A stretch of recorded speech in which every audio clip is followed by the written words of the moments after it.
ఇక్కడ ఆంధ్రప్రదేశ్ ఏర్పాటు, రాజధాని ఏర్పాటు ఒక బలమైన సంకేతం ఇవ్వడం, ఇంకెవరి వల్ల కాదు మా వల్లే అవుతుందనే సంకేతం ఇవ్వడమా?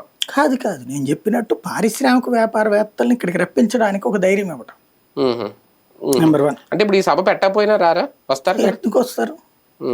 అంటే ఆల్రెడీ ఒకసారి అయిపోయింది కదా, ప్రారంభోత్సవం అయిపోయింది, అయిపోయిన తర్వాత ఆపేసాడుగా, ఆపేయగలిగాడు కదా. లేదు, ఇప్పుడు మోడీ వచ్చి చెప్పాలి దీనికి నేను భరోసా అని. ఓకే, దీనికి నేను భరోసా, ఇక్కడ అమరావతిని ఎవడు కదిలించలేడని మోడీ నోటితో చెప్పించాలి. ఇంకా ఆగదు ఇది. రేపు జగన్ వచ్చినా సరే ఇక్కడే ఉంటది.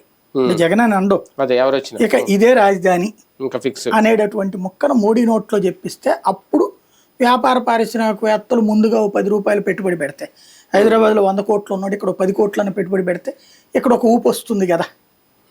రెండో పాయింట్ ఏంటంటే మోడీని అడ్డు పెడితే, మోడీని ముందు కూర్చోబెడితే ఇక్కడ ఈ ఇన్వెస్టర్లు ఎవరైతే, అదే దాన్ని ఏమంటారు, ఈయన చుట్టూ ఉన్నటువంటి టీం ఎవరైతే ఉంటారో వాళ్ళందరూ సంతృప్తి పడతారు.